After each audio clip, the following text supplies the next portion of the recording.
오늘은 임사 체험에 관한 이야기인데요. 인간이란 죽음을 항상은 아니겠지만 인식을 하고 있죠. 그래서 그 인식한다는 것이 뭐 축복인지 아니면 저주인지 알 수 없지만 이것도 사실은 인간의 선택에 따라서 축복이 될 수도 있다 생각합니다.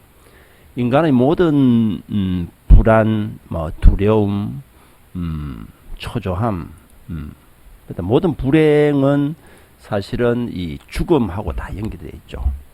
죽음이 두렵기 때문에 노력하고 힘쓰고 또 불안하고 그런 것이죠. 죽음이 왜 두려울까요? 사랑하는 사람하고 헤어진다는 거, 그 다음에 내가 갖고 있는 여러 가지 것들을 다 그냥 잃어버린다는 거, 그 다음에 죽는 순간에 그런 어떤 고통, 육체적인, 정신적인 고통, 그런 것도 있겠지만은 사실은 내 자신이 소멸한다는 거, 내 자신이 도대체 뭔가 하는 것은 차치하고라도 어쨌든 나라는 존재가 소멸해서 영원히 없어진다 하는 그것이 가장 두렵다고 생각합니다. 그래서 우리나라, 중국, 일본 이런 데서는 숫자 4를 싫어하죠. 왜냐하면 이게 죽을 사자하고 발음이 비슷하다 해서 싫어하는데요. 그런데 임사체험이라는 것이 있습니다.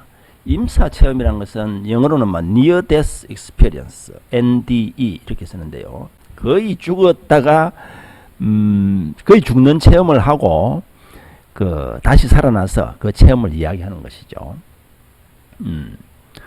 그래서 옛날에는 임사체험의 사례가 별로 없었는데 최근에는 훨씬 증가를 했습니다. 왜냐하면은 심장이나 폐의 기능이 정지했다 하더라도 이 심폐소생술이 발달했기 때문에 소생시키는 기술이 이제 발달을 한 것이죠. 그래서 거의 죽었다가 죽음의 체험을 한 사람들이 옛날에 비해서 훨씬 많아진 것이죠. 심장 정지 상태에서 소생한 사람이 약 4%에서 18%가 그러한 임사 체험을 했다는 증언을 하고 있습니다. 중요한 내용을 보면은 아주 밝은 빛을 보았다. 그 다음에 인생의 살아온 순간들을 이 주마등처럼 싹 지나가는 것이죠. 그래서 그러한 회고, 인생 회고, 리뷰라고 하는데, 그 다음에 그렇게 했고, 지각의 확대, 그러니까 자기 몸 주변뿐만 아니라 아주 멀리 또는 과거, 미래까지 볼 수 있는 그런 상태가 되었다. 임사 체험을 한 사람들이 나중에 다시 살아나서는 사람이 어떻게 바뀌었느냐, 많이 바뀌는데요. 종교적이라기보다는 정신적인 사람이 됐다. 어떤 정신적이고 영적인 것을 추구하는 사람이 된 것이죠. 그러니까 어떤 특별한 종교가 아니라 보편적인 종교심, 어떤 아주 절대자 또는 자기 자신의 에고를 떠나서 참나, 진아의 상태로 나아가는 그러한 경향이 있다. 그 다음에 건강 상태가 아주 향상이 됐다든지 크게 치유가 됐다든지. 아니타 무르잔이라는 사람이 있었죠. Dying to be me, 그러니까 죽어서 실제로 내가 됐다, 이런 책을 쓴 사람인데 우리나라 말로는 그리고 모든 것이 변했다 하는 그러한 제목으로 출간이 되어 있습니다. 이 사람이 말기암에 걸렸다가 다 죽는다고 이야기를 했는데 임사 체험을 하고 며칠 만에 거의 한 달여 만에 완전 치유가 된 그런 사람이죠. 그래서 임사 체험한 내용을 전 세계를 다니면서 강연을 하고 상담을 하고 책을 2권 정도 써낸 것으로 알고 있습니다. 이런 경우도 있고, 그리고 다시 소생한 사람은 일상의 아주 평범한 삶, 이런 것들을 아주 평가한다는 것이죠. 우리가 보통 왜 뭐 별거 아니다 생각하는 이런 것들이 아주 소중하고 뭐 지금 이 순간이 기적이다 이런 말하고 통하겠죠. 그 다음에 다른 사람에 대한 배려심이 아주 늘어나고 어떤 물질을 추구하는 삶에서 정신적인 삶 쪽으로 완전히 나아가는 것이죠. 그래서 NDE를 이제 근사 체험이라고도 하고 임사 체험이라고도 하는데 이 이제 역사를 보면은 75년도에 의사인 엘리자베스 큐브라 로스라는 사람 그리고 의사이면서 심리학자인 레이몬드 무디라는 사람이 연구를 하고 책을 쓰면서 이게 좀 어떤 시작이 됐다 이렇게 볼 수 있습니다. 죽음학이라고 할 수 있죠. 이 엘리자베스 큐브라 로스는 그 죽음의 5단계로서도 유명합니다. 좀 크게 해서 볼까요? 죽음의 5단계라는 것이 보통 사람이 죽는다 또는 시한부 선고를 받았다 이러면은 그것을 이제 부정하고 내가 그럴 리가 없다 부정하고 자기가 고립이 되는 것이죠. 그러한 단계에서 와 내한테 왜 이런 게 생겼나 막 화를 내는 거죠. 분노. 그 다음에 그에 대해서 뭔가 협상 타협을 하려는 태도에서 아주 우울한 또 단계로 넘어가고 나중에는 결국 수용하는 그걸 받아들이는 이런 그 죽음의 5단계를 처음으로 주창한 사람으로 그런 유명합니다.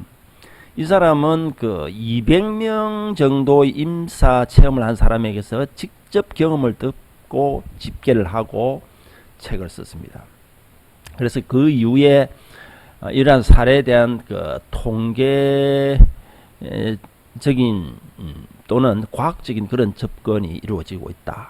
1977년도에 존 오뎁트라는 사람을 회장으로 하는 임사 현상 연구회라는 것이 설립이 되어 지금까지 활동을 하고 있습니다. 그러면 그 임사 체험을 한 사람들의 특징을 보면은 개인적인 차이는 좀 있지만은 일정한 그러한 패턴, 형식을 가지고 있습니다. 심장이 정지됐다는 그 의사가 선고하는 것을 자기가 직접 듣는 것이죠. 그리고 이 이제 유체이탈처럼 자기 몸을 보면서 이 병실 전체를 정확하게 묘사하는 그러한 점이 있고 또 마음이 평온함과 고요함을 아주 평온하고 아주 고요하다는 것이죠. 안도감. 귀에 거슬리는 윙윙 소리가 나고 어두운 터널을 통과하고 자기는 그 물리적인 육체를 떠나서 유체 이탈을 합니다.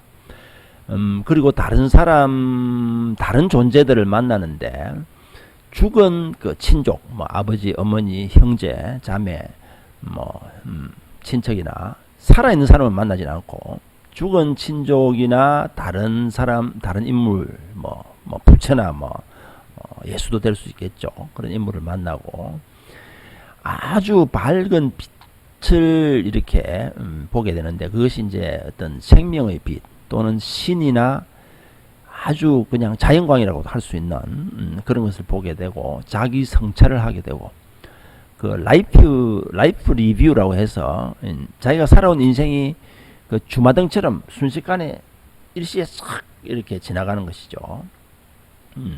그리고 사후 세계와 지금 이성과의 경계선을 보고 결국 돌아오는 그런 체험이죠. 유체이탈을 했다는 그런 보고도 상당히 있는데 실제로 자기가 의식이 없는 상태에서 그 전문의들이 자기를 치료한 전문의들이 진료 기록한 그런 카드 내용하고 정확하게 일치하고 병실 밖의 복도에 있는 그러한 내용도 이야기를 한다든지 유체 이탈을 했던 그러한 그 형식도 있고 그 빛이란 것은 죽은 육신의 모습이나 어떤 종교적인 인물로서 나타난다. 빛에 감사해서 이렇게 보호를 받는 느낌, 그 무한한 사랑이라고 이렇게 표현합니다. 우리가 지상에서 느끼는 어떤 어머니의 사랑보다 더 무한한 그러한 사랑을 느끼고 자기 자신에 대해서 모든 것을 알게 되고 이해하고 용서하게 되고 거의 완전한 사랑에 빠졌다 이렇게 볼 수 있습니다. 이 빛을 아주 체험한 사람들은 이제 임사 체험한 이후에 아주 큰 변화를 이뤘다고 합니다. 빛의 경험이 풍부하면 풍부할수록 변화의 정도도 심하다. 인생회고 좀 전에 얘기했고, 그 인생회고란 것은 인생의 모든 순간순간이 그 어떤 그때 느낀 그 강한 감정을 그대로 느끼면서 순식간에 체험을 하는 것이죠. 특히 타인에게 상처를 준 경우에는 자기 자신의 느낌보다는 그 타인의 그 당시에 상처받는 그러한 고통, 이런 걸 느끼게 됩니다. 그래서 그런 것을 알기 때문에 소생 후에는 다른 사람에 대한 배려나 자기에 대한 책임감이 아주 증가한다는 것이죠. 그러니까 다른 사람에 대한 고통을 주지 않기 위해 노력한다는 것이죠. 그러니까 다른 사람의 고통이나 나의 고통이나 사실은 다 같은 것이다. 나와 남의 구별이 없어진다. 이렇게 볼 수 있습니다. 예수가 뭐 원수를 사랑하라 했고, 부처도 나와 남의 구별이 없다고 했지 않습니까? 다 연결되어 있고 사실은 다 일체다 하는 그러한 것과 같다고 할 수 있죠. 사실은 원수도 사실은 내 몸과 같다는 것이죠. 우리 손가락이 10개 있는데 한 손가락이 다른 사람 손가락한테 잘못했다고 해서 다른 손가락을 벌할 수는 없지 않습니까? 그거나 마찬가지라는 생각이 듭니다. 그리고 신에 의한 중재나 심판이 없다. 나중에 뭐 신의 죽고 나서 신의 심판을 받는다 하는 그런 것은 없다는 것이죠. 단지 그 잘못된 삶을 살았다면 나중에 그런 인생 회고라든지 이런 걸 하면서 그 어떤 자기 자신이나 타인의 고통을 다시 체험하는 그런 느낌이 그런 체험이 있었다는 것입니다. 이 소생한 사람들의 변화는 동정심이 깊어지고 타인을 돕고 싶다는 소망이 훨씬 더 커지고 관용심도 커지고 타인을 이렇게 정죄하지 않고 있는 그대로 용서하고 받아들이고 또 난폭하고 폭력적인 인물이 다른 사람에게 헌신적인 그러한 인격으로 변화를 한 사례도 있습니다.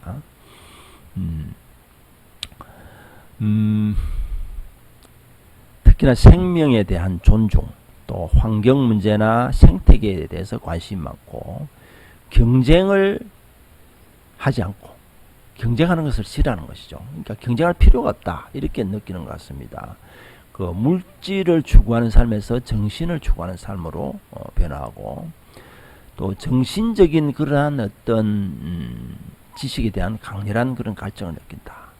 그리고 인생은 의미가 없는 것이 아니라 의미로 가득 차 있어서 모든 인생은 신성한 목적을 갖고 있다. 이렇게 느낍니다. 그 죽음에 대한 공포를 극복하고 사후 세계를 확신하고 또 환생할 수 있다는 그런 긍정적인 신뢰를 갖게 된다. 자살을 한 사람은 오히려 그 부정적인 그런 체험을 하는 것이죠.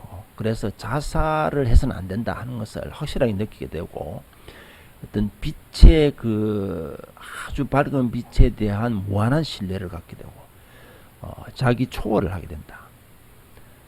작은 자기, 그러니까 보통 에고라고 할 수 있죠. 작은 자기에서 그 모든 사람하고 또는 전체 우주하고 통하는 큰 자기, 대아, 참나로 이제 나아가는 것이죠. 그 임사체험자 이런 말이 있습니다. 그 임사체험 전에 나의 우선순위는 엉망이었다. 그런데 그 소생한 이후에 그 순위가 완전하게 뒤집혔다. 맨 위였던 것이 맨 밑이 되었다. 인생을 하루하루 소중히 살아야 하는 것을 알았다.